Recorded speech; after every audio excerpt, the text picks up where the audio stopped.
मैं आ चुका हूं 12th क्लास फिजिक्स का एक और महत्वपूर्ण लेक्चर लेके। आज की क्लास बड़ी ही इंटरेस्टिंग क्लास होने वाली है, इसीलिए शुरू से लेकर लास्ट तक वीडियो को जरूर देखना। और यदि वीडियो पसंद आता है तो आपकी भाई की मेहनत के लिए एक सब्सक्राइब जरूर करना, क्योंकि यदि आप पूरा सपोर्ट करोगे तो जल्द ही हम 1K सब्सक्राइबर तक पहुंच जाएंगे। आज हम सीखने वाले सबसे पहले तो एक न्यूमेरिकल क्वेश्चन करने वाले हैं संधारित्रों के संयोजन पर। उसके बाद में हम ऊर्जा घनत्व को सीखेंगे और संधारित्रों के संयोजन को सीखेंगे। इसके साथ ही हमारे चैप्टर की थ्योरी आज कंप्लीट हो जाएगी। तो शुरू से लेकर लास्ट तक जुड़े रहिए वीडियो के साथ, ज्यादा से ज्यादा दोस्तों में शेयर जरूर करें। सबसे पहले क्वेश्चन को पढ़िए। दिए गए परिपथ में तुल्य धारिता एवं प्रत्येक पर आवेश व वोल्टेज ज्ञात कीजिए। आपको तुल्य धारिता भी ज्ञात करनी है, आवेश भी ज्ञात करना है और वोल्टेज भी ज्ञात करना है। तो सबसे पहले आपको पता होगा कि ये तीन संधारित्र किस प्रकार जुड़े हुए हैं।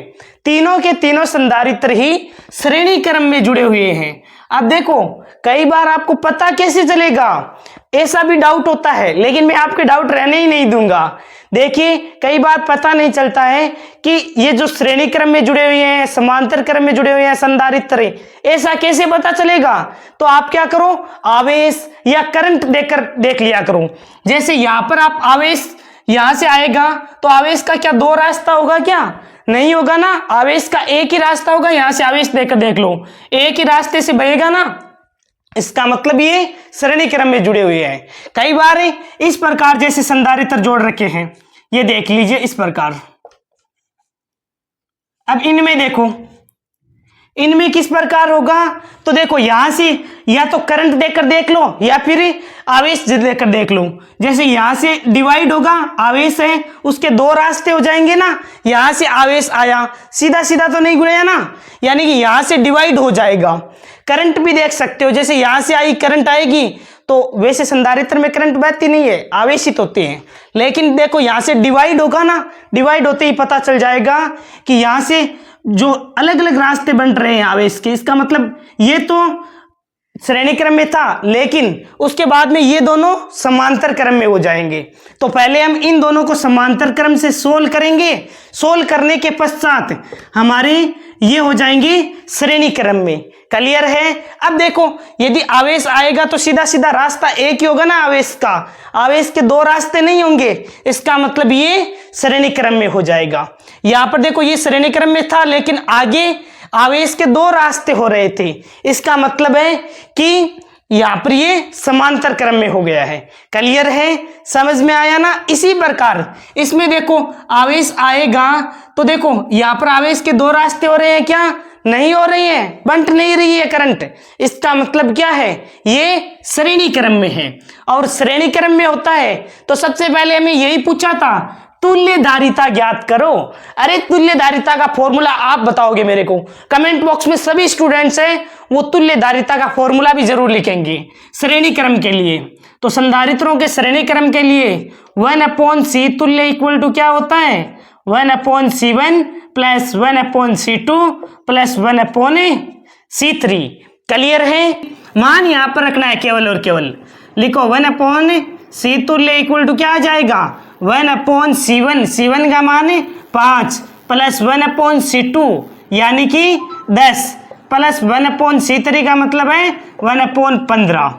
अब देखो, इन सब का एलसीएम क्या आएगा। अरे मैथ्स में एलसीएम लेना सीखा ना, अरे नहीं सीखा तो मैं बता देता हूं। ये तो हो गया 5, 10 को क्या लिख सकते हो, 2 × 5, 15 को 3 × 5। एलसीएम लोवेस्ट कॉमन फैक्टर लेना है आपको। तो क्या आ जाएगा, यहाँ पर देखो 3 है और ये आ जाएगा 5 और 2, तो कितना आ जाएगा, 30 आ जाएगा।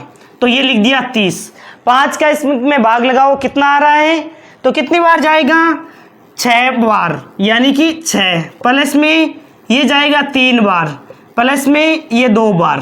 कितना हो गया, 1/C तुल्य इक्वल टू 1/C तुल्य इक्वल टू हो गया 11/30। 6 3 9 2 11/30 माइक्रो फेरेड। ये तो 1/C तुल्य का मान आया है। हमें केवल और केवल तुल्य धारिता निकालनी है, तो 1/C तुल्य उसका उल्टा करना है। अरे उल्टा करोगे तो क्या आ जाएगा, 30/11 माइक्रोफेरेड। क्लियर है। तो यहाँ पर C तुल्य कितना आ जाएगा, सी तुल्य आ जाएगा 30/11 माइक्रो फेरेड। फर्स्ट वाला पार्ट हमारा कंप्लीट हो गया है। सी तुल्य निकालना था, तुल्यधारिता निकालनी थी। तो हमने देखा कि तीनों के तीनों संधारित्र श्रेणी क्रम में जुड़े हुए थे, और श्रेणी क्रम में जुड़े हुए थे इसका मतलब फॉर्मूला होता है 1/C तुल्य equal to 1/C1 plus 1/C2 plus 1/C3। सारे का मान हमने फॉर्मूले में रख दिया, जो भी वैल्यू में दे रखी थी वो। इनका एलसीएम लेके सोल्व किया तो हमें तुल्यधारिता प्राप्त हो गई 30/11 माइक्रोफेरेड। क्या हमें इतने तक ही क्वेश्चन छोड़ना है? बिल्कुल नहीं। आगे भी क्वेश्चन ने पूछा है कि प्रत्येक पर आवेश और वोल्टेज क्या क्या होगा। तो देखिए, श्रेणी क्रम में आवेश का मान समान होता है और वोल्टेज है वो भिन्न भिन्न होता है। ये पॉइंट अच्छी तरीके से पता होना चाहिए। यानी कि जो श्रेणी क्रम में आवेश है वो यहाँ पर भी क्यों, यहाँ पर भी क्यों, यहाँ पर भी क्यों ही रहेगा। और विभव क्या होगा? विभव यहाँ पर होगा V1, यहाँ पर होगा V2, यहाँ पर होगा V3। ये पॉइंट अच्छी तरीके से पता होना चाहिए। संधारित्रों के श्रेणी क्रम में आवेश का मान समान होता है, और समांतर क्रम में किसका मान समान होगा? तो समांतर क्रम में विभव का मान समान होगा। हमें ज्ञात क्या करना है? प्रत्येक पर आवेश ज्ञात करना है। आवेश कैसे निकालेंगे? तो हमारे पास फॉर्मूला होता है C बराबर Q/V। हमें निकालना क्या? आवेश निकालना है। Q बराबर C इंटू V। तो Q बराबर आवेश निकालना है। आवेश निकालने के लिए Q बराबर C तुल्य इंटू V हो जाएगा। क्लियर है? समझ में आया? C तुल्य का मान कितना है? तो C तुल्य का मान हमने अभी निकाला था 30/11, तो ये हो गया 30/11। V का मान कितना है? तो V का मान यहाँ पर दे रखा है 10 वोल्ट, ये लिख दिया 10 वोल्ट। तो आवेश का मान कितना आ जाएगा? 300/11 कूलाम। ये आ गया आवेश का मान। और आवेश का मान श्रेणी क्रम में समान होता है, यानी कि इस वाले के लिए भी आवेश का मान इतना ही है, इसके लिए भी आवेश का मान भी 300/11 कूलाम है। यहाँ पर भी आवेश समान है। तो देखिए, दूसरा पॉइंट भी हमने सीख लिया, आवेश का मान भी ज्ञात कर लिया है। अब क्या रहा है? तो अब रहा है हमारा वोल्टेज ज्ञात करना। वोल्टेज कैसे ज्ञात करोगे? बताओ वोल्टेज कैसे ज्ञात करोगे? फॉर्मूला C बराबर Q/V होता है। हमें वोल्टेज निकालना है। तो वोल्टेज जो विभवांतर वो तो अलग अलग होता है, V1, V2, V3 श्रेणी क्रम के लिए। तो पहले V1 निकाल लेते हैं। V1 बराबर क्या होता है? देखो, C बराबर क्या होता है? Q/V। तो V बराबर क्या हो जाएगा? Q/C, यही हो जाएगा। तो Q/C। कौन सा संधारित्र के लिए वोल्टेज निकाल रहे हो? पहले वाला जो संधारित्र है V1 निकाल लेते हैं। V1 बराबर हो जाएगा Q/C1। Q/C1। आवेश का मान तो 300/11 फिक्स है, क्योंकि श्रेणी क्रम में आवेश का मान समान होता है। बटा C1 का मान कितना है? C1 का मान इसने दिया है 5, तो ये 5 का भाग लगाओगे, कितना आ जाएगा भाई? आ जाएगा 60 कितना आ जाएगा? 5 का ये कट जाएगा 6 बार, बटा 11 हो जाएगा वोल्ट। क्लियर है? इसके बाद में V2 का मान निकालते हैं। तो V2 का मान कैसे निकालोगे? V2 बराबर Q/C2 हो जाएगा। V2 बराबर क्या हो जाएगा? Q/C2। अरे C बराबर Q/V होता है। V का मान निकालना है तो Q/C आ जाएगा। अब देखिए Q/C2, क्योंकि दूसरे संधारित्र के लिए अब आवेश तो समान है, क्यों ही पहले आवेश पर था, दूसरे संधारित्र पर भी क्यों, तीसरे संधारित्र भी क्यों, क्योंकि तीनों श्रेणी क्रम में थे ना। श्रेणी क्रम में आवेश का मान समान होता है। तो Q का मान तो जो है वही लिख दिया 300/11 बटा C2 का मान कितना है? 10 दे रखा है। भाग लगा दोगे तो कितना आ जाएगा? 30/11 वोल्ट आ जाएगा। इसी प्रकार V3 यानी तीसरे संधारित्र पर वोल्टेज निकालते हैं। तो वही V बराबर Q/C3 आ जाएगा। अब Q की जगह Q1, Q2, Q3 क्यों नहीं लिखा मैंने? क्योंकि जो श्रेणी क्रम होता है उसमें आवेश का मान समान होता है। क्या होता है? श्रेणी क्रम में आवेश का मान समान होता है, इसीलिए आवेश तो जितना निकाला था वही है 300/11 अपोन में C3 का मान कितना है? तो C3 का मान है वो इसने दे रखा है 15 माइक्रोफेरेड, यानी 15 का भाग लगाओ तो कितना आ जाएगा 20/11 वोल्ट। अब देखिए यही हमें पूछा था, सबसे पहले पूछा था तुल्य धारिता। तो तुल्य धारिता हमने कैसे निकाली? तो तुल्य धारिता निकालने के लिए हमने देखा कि तीनों के तीनों संधारित्र किसमें थे? श्रेणी क्रम में जुड़े हुए थे। श्रेणी क्रम में जुड़े हुए थे तो 1/C तुल्य equal to 1/C1 plus 1/C2 plus 1/C3 formula लगा दिया तो हमें प्राप्त हो गया C तुल्य 30/11 माइक्रोफेरेड। क्लियर है? फिर हमें इतने से ही काम नहीं चलाया, आगे पूछा था कि आवेश क्या होगा। अब ये तो श्रेणी क्रम में थी, श्रेणी क्रम में आवेश का मान समान होता है।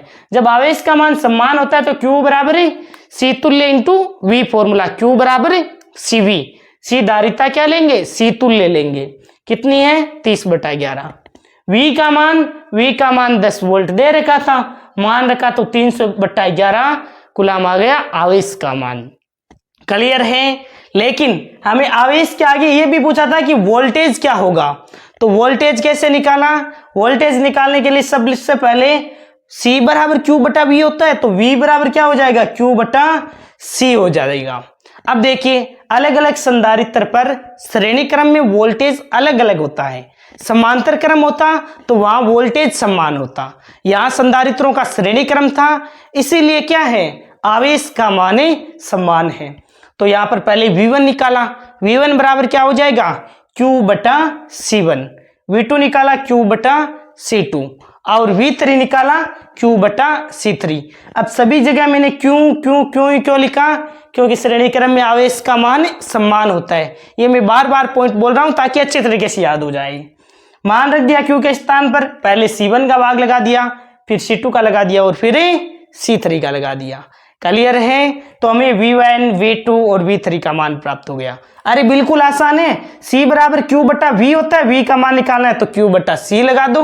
Q के स्थान पर मान ये रख दो और C1 के स्थान पर पहले इसका भाग लगा दो, C2 के लिए इसका मान भाग लगा दो और C3 के लिए इसका भाग लगा दो तो आपको विभव प्राप्त हो जाएगा V1, V2 और V3। क्लियर है? समझ में आ गया? अच्छी तरीके से क्लियर हो रहा हो ना तो एक सब्सक्राइब अपने दोस्त से जरूर करवाना है। यहाँ पर कूलम के स्थान पर क्या आ जाएगा? Micro coulomb. क्लियर है? समझ में आ गया ना अच्छी तरीके से? इसी प्रकार मैं आपको एक और क्वेश्चन करवा रहा हूं ताकि आपका कोई भी कंसेप्ट वीक नहीं रहेगा। साथ के साथ यदि न्यूमेरिकल क्वेश्चन प्रैक्टिस करोगे ना तो आपका एक भी कंसेप्ट वीक नहीं रखने दूंगा मैं। अगला क्वेश्चन देखिए। अब देखिए दूसरा क्वेश्चन, ये भी बेहतरीन क्वेश्चन है। पहले वाला श्रेणी क्रम से संबंधित था और ये समांतर क्रम से संबंधित न्यूमेरिकल है। तो सबसे पहले क्वेश्चन को पढ़िए कि दिए गए परिपथ में तुल्य धारिता एवं प्रत्येक पर आवेश वोल्टेज निकालना है। पहले आपको तुल्य धारिता निकालनी है, वोल्टेज निकालना है और आवेश निकालना है। तो कैसे निकालोगे? तो सबसे पहले तो आपको पता होना चाहिए ये संधारित्र जुड़े हुए कैसे हैं। श्रेणी क्रम में जुड़े हुए हैं, समांतर क्रम में जुड़े हुए हैं। तो देखिए आप आवेश को देखो, यहाँ से आवेश आएगा, फिर आवेश के 3 रास्ते हो जाएंगे। आवेश इधर भी जा सकता है, इधर भी जा सकता है, इधर भी जा सकता है। तो आवेश के कितने रास्ते हो रहे हैं? तो आवेश के 3 रास्ते हो रहे हैं। इसका मतलब क्या है? इसका मतलब है कि ये समांतर क्रम में है। यहाँ से किस में है? समांतर क्रम में है। देखो करंट या आवेश को देख लिया करो, यहां से जैसे आवेश आएगा तो यहाँ पर आवेश के 3 रास्ते हो सकते हैं ना। इसका मतलब यहाँ से कैसे है? समांतर क्रम में है। श्रेणी क्रम में होता तो कैसे होता है? ऐसे आवेश यहाँ पर आ रहा है तो फिर इसके अलग अलग रास्ते नहीं होते हैं, ऐसे याद रखा करो। ये सबसे आसान मेथड होता है क्योंकि बाकी काफ़ी सारे स्टूडेंट हैं वो कंफ्यूज्ड रहते हैं इनमें, लेकिन मैं आपको कंफ्यूज बिल्कुल भी नहीं होने दूंगा। आप करंट से या आवेश से याद रख सकते हो। यदि बंटती है करंट या फिर आवेश के जैसे अलग अलग रास्ते हो जाते हैं, इसका मतलब वो समांतर क्रम में हो जाएगा। अब आप बताओ मेरे को, समांतर क्रम में किसका मान समान होता है? तो समांतर क्रम में विभव का मान समान होता है। संधारित्र के समांतर क्रम में विभव का मान समान होता है। लेकिन समांतर क्रम में आवेश का मान अलग अलग होता है, Q1, यहाँ पर Q2, Q3, इस प्रकार आवेश का मान क्या होता है, आवेश का मान है वो अलग अलग होता है। क्लियर है। अब सबसे पहले हमें सी तुल्य धारिता निकालनी है। पहले क्या निकालनी है, तुल्य धारिता निकालनी है। अब देखिए समांतर क्रम के लिए तुल्य धारिता का फॉर्मूला क्या होता है, तो सी तुल्य इक्वल टू होता है C1 plus C2 plus C3। सीधा सीधा जोड़ दो, 5 प्लस 3 प्लस 2 कितना हो जाएगा, 10 माइक्रो फेरेड। ये तो हो जाएगी तुल्य धारिता। ऐसा क्यों हुआ, क्योंकि समांतर क्रम में जुड़े हुए थे तीनों संधारित्र समांतर क्रम में जुड़े हुए हैं, तो तुल्य धारिता निकालनी है। फॉर्मूला होता है सी तुल्य equal to C1 plus C2 plus C3। तो डायरेक्ट इन तीनों को जोड़ दिया। अब देखिए, अब इसमें समान क्या है, तो समान आपका विभव समान है। तो विभव कितना है, तो V1 बराबर V2 बराबर V3, तीनों पर विभव समान है। V है कितना है, 10 वोल्ट, यानी इस पर भी 10 वोल्ट है, इस पर भी 10 वोल्ट है और इस पर भी 10 वोल्ट है। तो वोल्टेज कितना आ गया है, वोल्टेज आ गया, विभवांतर आ गया आपका 10 वोल्ट। क्लियर है। अब क्या बचा हुआ है, वोल्टेज हमारा आ गया है, आवेश। अब देखिए समांतर क्रम में आवेश का मान भिन्न भिन्न होता है, ठीक है, और श्रेणी क्रम में आवेश का मान सभी संधारित्रों पर समान होता है। तो यहाँ पर आवेश अलग अलग होगा। तो पहले Q1 निकाल लेते हैं, यानी कि पहले वाले संधारित्र के लिए, पहले वाले संधारित्र के लिए C1V फॉर्मूला लगा देंगे। अरे Q बराबर क्या होता है, CV है ना, तो C1V यानी पहले वाले संधारित्र के लिए C1 का मान कितना है, बिल्कुल 5 माइक्रो फेरेड। V का मान कितना है, V का मान हमने अभी निकाला है 10 वोल्ट। तो आवेश कितना आ जाएगा, Q1 का मान है 50 कूलाम आ जाएगा, 50 माइक्रो कूलाम आ जाएगा। क्लियर है। यहाँ पर क्या आ जाएगा, 50 माइक्रो कूलाम। ये लीजिए। Q2 का मान कितना आ जाएगा, तो Q2 का मान कैसे निकालोगे, Q2 का मान के लिए C2V। अब C2 दूसरा संधारित्र कहाँ है, तो ये रहा दूसरा संधारित्र, 3 माइक्रो फेरेड इसकी धारिता थी। V समांतर क्रम में विभव का मान क्या होता है, समान होता है। कितना है, 10 माइक्रो फेरेड तो इसका था, सी तुल्य निकाली थी तब आई थी, लेकिन हमें जो विभवांतर आया था वो भी 10 वोल्ट आया था, इसीलिए 10 लिखा है, 30 माइक्रो कूलाम हो जाएगा। Q3 का मान आ जाएगा C3V। Q3 का मान कितना आ जाएगा, तीसरे संधारित्र की धारिता कितनी है, तो तीसरे संधारित्र की धारिता है 2 माइक्रो फेरेड। वोल्टेज हमारा 10 वोल्ट है, तो 20 माइक्रो कूलाम आ जाएगा। क्लियर है। अरे बिल्कुल आसान है, किसी भी प्रकार की प्रॉब्लम तो नहीं है ना। देखिए तीनों के तीनों संधारित्र किस में थे, समांतर क्रम में थे। कैसे पता चला हमें समांतर क्रम में है, तो आवेश को प्रभावित करके देख लिया करो कि आवेश यहाँ पर आएगा। अब आवेश के अलग अलग रास्ते हो रहे हैं, इसका मतलब है कि वो समांतर क्रम में है। यदि आवेश का एक ही रास्ता रहता, इसका मतलब है वो श्रेणी क्रम में था। तो आवेश या करंट के माध्यम से पता चल जाएगा। यहाँ आवेश के अलग अलग रास्ते हो रहे थे, इसका मतलब वो क्या हो गया, समांतर क्रम में हो गए। तीनों ही समांतर क्रम में थी। समांतर क्रम के लिए फॉर्मूला होता है सी तुल्य equal to C1 plus C2 plus C3। तीनों के तीनों को जोड़ते ही सी तुल्य प्राप्त हो गई 10 माइक्रो फेरेड। लेकिन हमें केवल धारिता नहीं निकालनी थी, हमें वोल्टेज भी निकालना था। अब देखिए श्रेणी क्रम में तो आवेश का मान समान था, जो समान होता है उसे पहले निकाल लिया करो। समांतर क्रम में किसका मान समान होगा, तो समांतर क्रम में विभव का मान समान होता है, विभवांतर का मान समान होता है।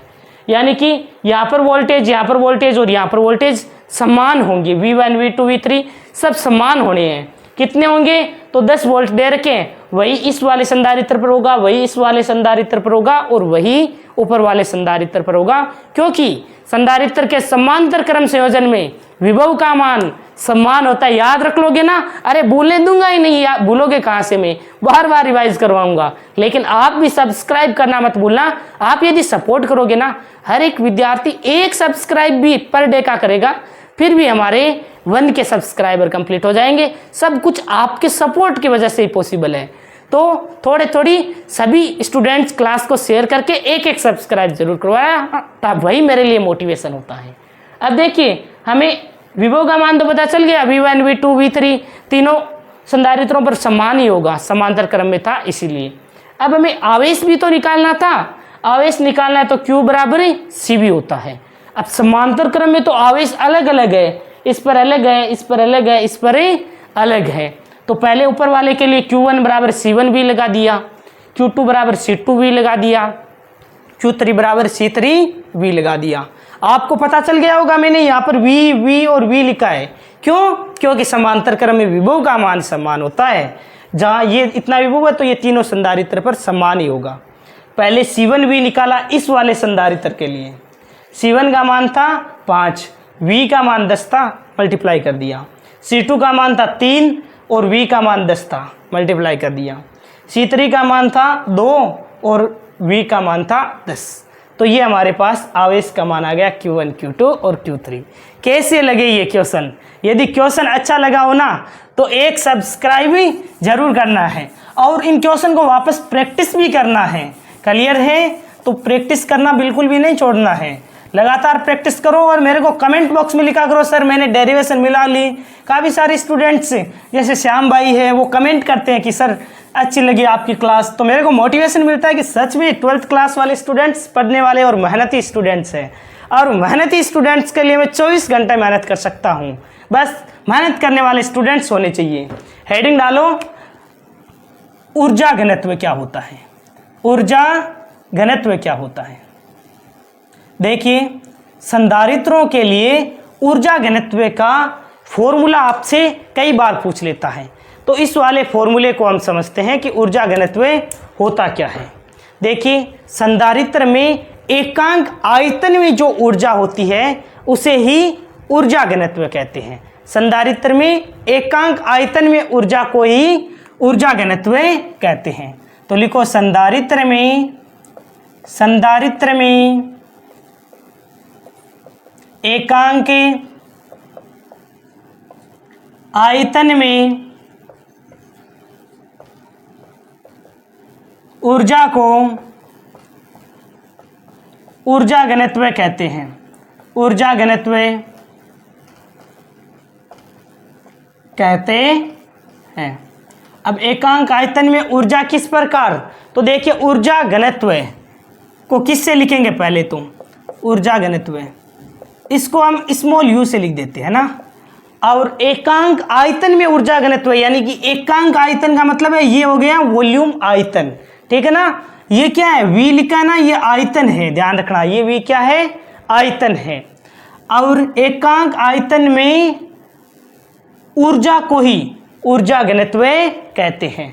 तो ये कैपिटल U लिख दिया, यहाँ पर क्या है? कैपिटल U, यानी कि संधारित्र में जो ऊर्जा है उसका फॉर्मूला लिखना है। अब देखिए ऊर्जा घनत्व small u equal to capital U बराबर क्या हो जाएगा? तो संधारित्र में संचित ऊर्जा फॉर्मूला पढ़ रखा है 1/2 CV स्क्वायर, 1/2 CV स्क्वायर। अरे हमने फॉर्मूले 3 बताए थे वे संधारित्र में संचित ऊर्जा के, याद रखना है। क्या क्या बताया था मैंने? बताओ यहाँ पर 1/2 CV square, 1/2 QV, 1/2 Q square by C। ये तीनों के तीनों फॉर्मूले अच्छी तरीके से पता होने चाहिए संधारित्र में संचित ऊर्जा के लिए। अब देखिए यहाँ पर 1/2 CV स्क्वायर तो संधारित्र में संचित ऊर्जा का फॉर्मूला लगा दिया। अपोन में क्या है? V आयतन, V क्या है? वॉल्यूम आयतन। अब यहाँ पर आयतन के स्थान पर क्या लिखेंगे? तो बेसिकली होता क्या है, जैसे संधारित्र आप बनाओगे ना, ऐसे यहाँ पर संधारित्र बनाते, ये लो, ये संधारित्र की 2 प्लेटें हो गई है इस प्रकार, और प्लेटों के मध्य की दूरी कितनी है? d दूरी है। इन प्लेटों का जो क्षेत्रफल है वो कितना है? क्षेत्रफल, तो इन प्लेटों का क्षेत्रफल है a प्लेटों का क्या है? क्षेत्रफल है। अब आप ध्यान से देखोगे ना तो इनको मिलाकर देखो इस प्रकार, ये क्या बनेगा? ये एक घनाभ बनेगा, ये एक घनाभ की शेप का बनेगा। क्लियर है? अरे इस प्रकार बना लेना, देखो थोड़ी दूरी पर सही से बनाओगे ना तो ये घनाभ की शेप का बनेगा। क्लियर होना चाहिए, समझ में आ गया ना। देखो इस प्रकार ये तो हो गई एक प्लेट, ये संधारित्र की एक प्लेट हो गई, और यहाँ पर ये संधारित्र की दूसरी प्लेट हो गई। क्लियर है, समझ में आ गया। और इनका एरिया कितना है, तो ए इनका क्षेत्रफल होता है। क्लियर है, और ये डी मध्य की दूरी होती है। अब इनको जब मिलाते हो ना इस प्रकार, तो देखो ये घनाभ की शेप का बनेगा। ये लो, ये देखो घनाभ के आकार का ना। अब देखो घनाभ का आयतन क्या होता है, घनाभ का आयतन होता है लंबाई गुणा चौड़ाई गुणा ऊंचाई, यही होता है घनाभ का आयतन। तो देखो लंबाई गुणा चौड़ाई क्या होता है, लंबाई गुणा चौड़ाई हो जाता है क्षेत्रफल। यानी इसको आप क्या लिख सकते हो, ए लिख सकते हो। इस वाले पार्ट को क्या लिख सकते हो, ए लिख सकते हो। और डी दे रखी है इनकी दूरी, तो एच के स्थान पर क्या लिख सकते हो, डी। कहने का मतलब है मेरा कि जो वॉल्यूम है, वो आयतन है, वो क्या लिख सकते हैं हम, ए इंटू डी, ए इंटू डी। क्लियर है, समझ में आ गया ना। जो संधारित्र में संचित ऊर्जा तो लिख दी 1/2 CV², आयतन लिख दिया ए इंटू डी। अब मैं डायरेक्ट लिखता तो आपको समझ में नहीं आता, लेकिन ये मैंने जो डायग्राम बनाया तब आपको अच्छी तरीके से क्लियर हो गया कि संधारित्र में दो प्लेटें होती हैं, तो ये लगभग किसके शेप की होती है, तो घनाभ के शेप की होती है। घनाभ का आयतन का फॉर्मूला होता है, तो आप लंबाई गुणा चौड़ाई को ए लिख सकते हो, और मध्य की दूरी डी थी तो ए इंटू डी लिख सकते हो। अब बताओ v बराबर क्या होता है, तो यहाँ पर आपको पता होगा v बराबर होता है ई डी। फॉर्मूला पढ़ रखा है हमने अच्छी तरीके से। v बराबर ई डी, विद्युत क्षेत्र है और विभव में संबंध है, तो 1/2 c, और v² के स्थान पर ई डी लिखोगे तो ई डी स्क्वायर हो जाएगा, अपोन में क्या हो जाएगा, ए डी। क्लियर है, समझ में आ गया। अब देखिए समांतर प्लेट संधारित्र की धारिता के लिए फॉर्मूला C बराबर क्या होता है, ए एप्सिलॉन नॉट बटा डी। C बराबर क्या होता है, ए एप्सिलॉन नॉट बटा डी। तो ये फॉर्मूला यहाँ पर रख दो, C के स्थान पर मान रख दो, U बराबर 1/2, C के स्थान पर रख दो ए एप्सिलॉन नॉट बटा डी, और ये E² और ये हो जाएगा D²। अपोन में क्या है, अपोन में ए डी। क्लियर है, समझ में आ गया ना। ये फॉर्मूला कैसे आया, तो सी के लिए मान रख दिया, समांतर प्लेट संधारित्र के लिए धारिता होती है ए एप्सिलॉन नॉट बटा डी। सी के स्थान पर मान रख दिया, वी बराबर ई डी रख दिया, और आयतन के स्थान पर ए डी लिख दिया। क्लियर है। अब इसको सोल्व कर लेते हैं। देखो ये d और d मल्टीप्लाई होगा तो स्क्वायर हो जाएगा, जो इस d से कैंसिल हो जाएगा, इस a से ये a कैंसिल हो जाएगा। क्या आ जाएगा, u का मान आ जाएगा 1/2 एप्सिलॉन नॉट और e²। तो ये आपको संधारित्र के लिए ऊर्जा घनत्व का फॉर्मूला याद रखना। डायरेक्ट फॉर्मूला आपको पता होना चाहिए। कई बार डायरेक्ट फॉर्मूला पूछ लेता है, संधारित्र के लिए ऊर्जा घनत्व का फॉर्मूला पूछ लेता है, तो 1/2 एप्सिलॉन नॉट e² लिखना है। ऐसे पूछ ले पूरे स्थिर विद्युत की में यही लगेगा ऊर्जा घनत्व के लिए फॉर्मूला। ऐसा पूछ ले विद्युत क्षेत्र के लिए ऊर्जा घनत्व का फॉर्मूला, तो यही होता है 1/2 एप्सिलॉन नॉट e²। इसे आप एक स्टेप आगे भी लिख सकते हो। E बराबर क्या होता है, E बराबर sigma upon epsilon not. E बराबर क्या होता है, सिग्मा अपॉन एप्सिलॉन नॉट। तो यहाँ पर ऐसे भी लिख सकते हो 1/2 एप्सिलॉन नॉट सिग्मा² बटा एप्सिलॉन नॉट का स्क्वायर, जिससे ऐसे भी लिख सकते हो 1/2 सिग्मा² बटा एप्सिलॉन नॉट। तो ये फॉर्मूले आपको पता होने चाहिए। ये फॉर्मूला अच्छी तरीके से याद रखो, ये तो ऐसे भी निकल जाएगा E बराबर सिग्मा अपॉन एप्सिलॉन नॉट लिखने पर। क्लियर हुआ? अरे समझ में आ रहा ना, एक बार फिर से समझा देता हूँ। हमें पूछा था ऊर्जा घनत्व, तो संधारित्र में एकांक आयतन में जो ऊर्जा होती है उसे ही कहते हैं ऊर्जा घनत्व। यानी एकांक आयतन, यहाँ पर भी क्या है, आयतन है। एकांक आयतन में जो ऊर्जा है उसे ही कहते हैं ऊर्जा घनत्व। अब ऊर्जा का फॉर्मूला होता है 1/2 CV²। लिख दिया फॉर्मूला 1/2 CV²। V वॉल्यूम होता है, आयतन होता है, वो कितना है। तो हमने यहाँ पर मैंने आपको अच्छी तरीके से समझा दिया कि जैसे ये घनाभ की शेप का होता है तो घनाभ का आयतन लंबाई चौड़ाई ऊंचाई होता है, उनका मल्टीप्लाई, लंबाई गुणा चौड़ाई को क्षेत्रफल A से लिख सकते हैं। आज जो ऊंचाई है वो मध्य की दूरी इसने D दे रखी है, तो A इंटू डी, यही हमने यहाँ पर रखा है AD। अब देखिए C के मान भी हम रख सकते हैं, V का मान भी रख सकते हैं। V बराबर ED होता है, तो यहाँ पर V के स्थान पर ED रख दिया। C के स्थान पर है तो समांतर प्लेट संधारित्र की धारिता A एप्सिलॉन नॉट बटा D होता है, मान रख दिया C के स्थान पर A एप्सिलॉन नॉट बटा D, अपॉन में AD लिख दिया। अब देखो ध्यान रखना, ऐसा नहीं है कि ये इसका भाग है इसका मतलब ये ऊपर जाएगा सबसे, ऐसा बिल्कुल नहीं है। इसके अपॉन में जो होता ना वो ऊपर जा सकता था, ये तो डायरेक्ट इससे मल्टीप्लाई होगा, ये इससे मल्टीप्लाई होगा ना, तो देखो डी स्क्वायर से ये डी स्क्वायर कैंसिल हो जाएगा, ए से ए कैंसिल हो जाएगा। कई बार ऐसे मत समझ लेना कि सर ये यहाँ पर है तो सबसे ऊपर क्यों नहीं गया, सबसे ऊपर कैसे जाएगा, इसके अपॉन में जो पार्ट होता ना वो पार्ट सबसे ऊपर मल्टीप्लाई होता है। क्लियर है। इनको सोल्व करने पर 1/2 एप्सिलॉन नॉट ई स्क्वायर प्राप्त होता है। ये फॉर्मूला अच्छी तरीके से आपको पता होना चाहिए। अब ई बराबर सिग्मा अपॉन एप्सिलॉन नॉट रखते हो तो ये फॉर्मूला आ जाता है। क्लियर है। अब एक एप्सिलॉन नॉट से एप्सिलॉन नॉट कैंसिल हो जाएगा, तो ये फॉर्मूला भी आपको ध्यान में रखना है। अरे समझ रहे हो ना, यहाँ तक वीडियो को देखा है ना तो एक सब्सक्राइब जरूर करना है, अपने भाई को पूरा सपोर्ट करना है। मैं आप यदि पूरा सपोर्ट करोगे ना, एक सब्सक्राइब भी कंप्लीट, एक वीडियो अपलोड होने पर यदि एक सब्सक्राइब भी हो जाता ना, तब भी मैं मोटिवेट हो जाता हूँ नेक्स्ट वीडियो नेक्स्ट लेवल का प्रोवाइड करने के लिए। लेकिन कई बार क्या होता है कि एक वीडियो पर एक भी सब्सक्राइब नहीं होता है, तब थोड़ा सा डिमोटिवेट होता है। लेकिन जब आपके प्यारे प्यारे कमेंट्स पढ़ता हूँ ना तो मज़ा आ जाता है, उन कमेंट्स को पढ़कर मोटिवेशन मिलता है कि सच में मेहनत करने वाले स्टूडेंट्स हैं। पढ़ाता तो मैं ऑफलाइन भी हूँ, लेकिन ऑनलाइन में बच्चे सीरियस ज़्यादा होते हैं, ऑनलाइन में सीरियस ज़्यादा होते हैं ऑफलाइन की तुलना में। तो जो सीरियस स्टूडेंट्स हैं वो ज़रूर रेगुलर क्लास लिया करो और चैनल को पूरा सपोर्ट किया करो, मज़े से पढ़ते रहो। प्रैक्टिस सेशन भी आपको प्रोवाइड में करूँगा। चलो देखते रहो, आगे बढ़ते हैं। संधारित्र का संयोजन और चालकों का, आवेशित चालकों का संयोजन भी कंप्लीट करवा देते हैं, ताकि आपके जो ये चैप्टर है वो ओवर हो जाए। इसके जितनी भी थ्योरी है साथ के साथ जो न्यूमेरिकल है वो भी प्रैक्टिस कर लिए हमने, और एक्स्ट्रा जो क्वेश्चंस हैं वो मैं आपको अलग से सेशन प्रैक्टिस सेशन में प्रोवाइड कर दूंगा। क्लियर है। बाकी कंप्लीट थ्योरी जो 18 से 19 जो क्लास है उसमें मैंने आपको प्रोवाइड कर दी है, तो एक भी पॉइंट मिस नहीं किया गया है थ्योरी का, और साथ के साथ क्वेश्चन भी प्रैक्टिस किए हैं जो आवश्यक है। तो अच्छी तरीके से एक एक क्वेश्चन को पढ़ लेना अच्छी तरीके से, थ्योरी भी बार बार प्रैक्टिस करना। हेडिंग डालो आवेशित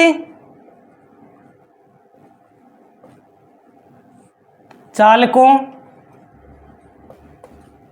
या संधारित्रों का संयोजन। ध्यान रखना, मैं पहले ही आपको बता देता हूं एनसीईआरटी में ये कंप्लीट डिटेल में डेरिवेशन नहीं दे रखी है, तो आपको भी कंप्लीट डेरिवेशन अच्छी तरीके से पढ़ने की आवश्यकता नहीं है। इनके जो रिजल्ट दे रखे, जो फॉर्मूले हैं उन पर कुछ एग्जाम्पल दे रखा है, तो वो फॉर्मूले आपको लर्न कर लेने हैं। क्लियर है। तो इनमें आपको इसमें पूरी डेरिवेशन पढ़ने की आवश्यकता नहीं है, मैं जितनी आवश्यक है उतना जो फॉर्मूला है उसके टिक लगा दूंगा, वो आपको ज़्यादा पढ़ना जरूरी है। अब समझते हैं किस प्रकार होता है आवेशित चालकों या संधारित्रों का संयोजन। तो ध्यान से देखिए, दो चालक है इस प्रकार, एक चालक ये है, अब ये चालक है उस पर आवेश है Q1, धारिता है C1 और विभव है V1। क्लियर है। एक दूसरा चालक है यहाँ पर इस प्रकार, अब ये जो दूसरा चालक है इस पर आवेश है Q2, धारिता है C2 और विभव है V2। इन दोनों चालकों को क्या किया जाता है, इनको एक चालक तार द्वारा कनेक्ट किया जाता है।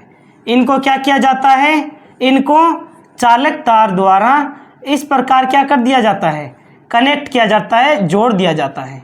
जोड़ते ही क्या होता है, जोड़ते ही इन पर आवेश Q1 डैश आ गया और इस पर आ गया Q2 डैश, धारिता C1 C2 विभव है वो समान हो जाता है। आवेशों का आदान प्रदान होता रहता है, जैसे ही वायर से जोड़ोगे आवेशों का आदान प्रदान होएगा। आवेशों का आदान प्रदान तब तक होगा जब तक कि दोनों पर विभव समान नहीं आ जाता। तो पहले कुछ थ्योरी में लिखा देता हूं आपको कि चित्रानुसार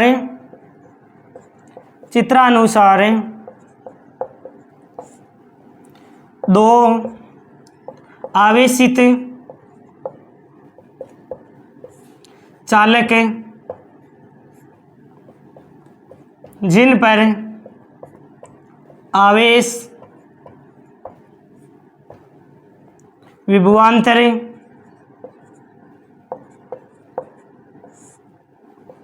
तथा धारिता क्रमशः आवेश तो है Q1 Q2 Q1 dash Q2 dash और जो विभवांतर है वो कितना है V1 V2। वह धारिता कितनी है तो धारिता है C1 C2 को एक चालक तार द्वारा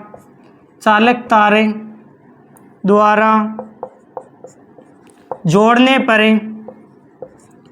पर आवेशों का आदान प्रदान तब तक होता है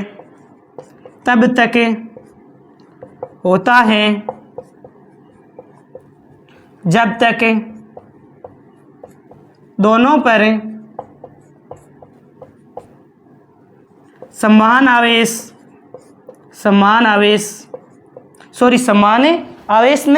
विभव नहीं आ जाता।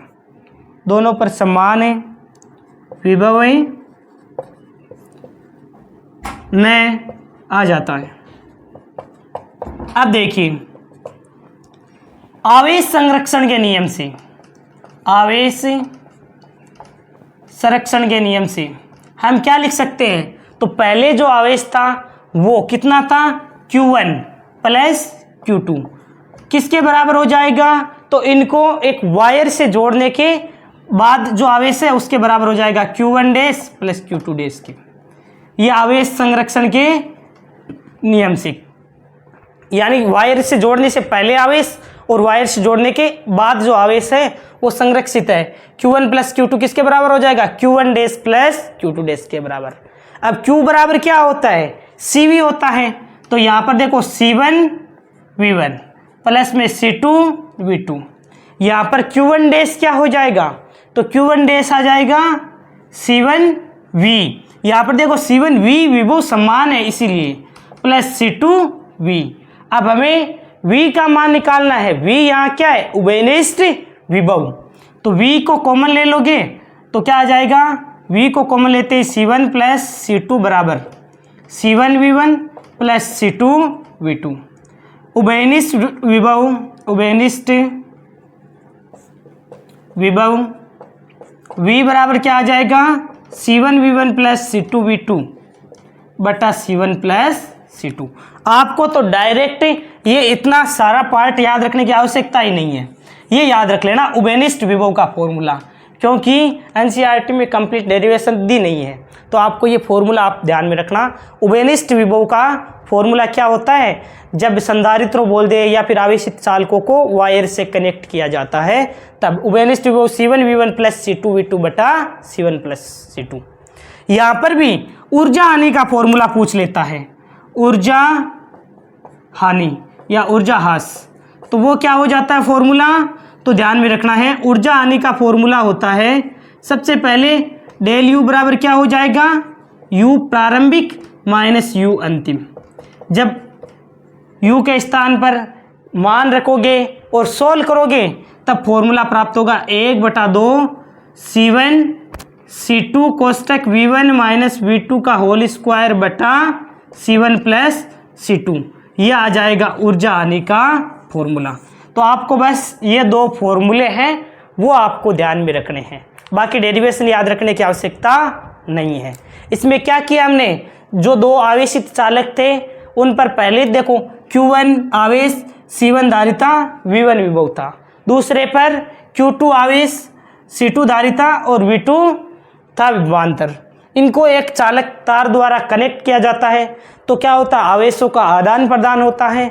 और यह आवेशों का आदान प्रदान तब तक होता है जब तक इन दोनों पर जो विभव समान नहीं हो जाता, यानी इस पर भी V और इस पर भी V समान विभव नहीं हो जाता, तब तक आवेशों का स्थानांतरण होता रहता है। अब देखिए आवेश संरक्षण के नियम से हम क्या जानते हैं कि पहले आवेश कितना था, Q1 प्लस Q2 किसके बराबर हो जाएगा, वायर से कनेक्ट करने के बाद वाले आवेश Q1 dash plus Q2 dash के बराबर हो जाएगा।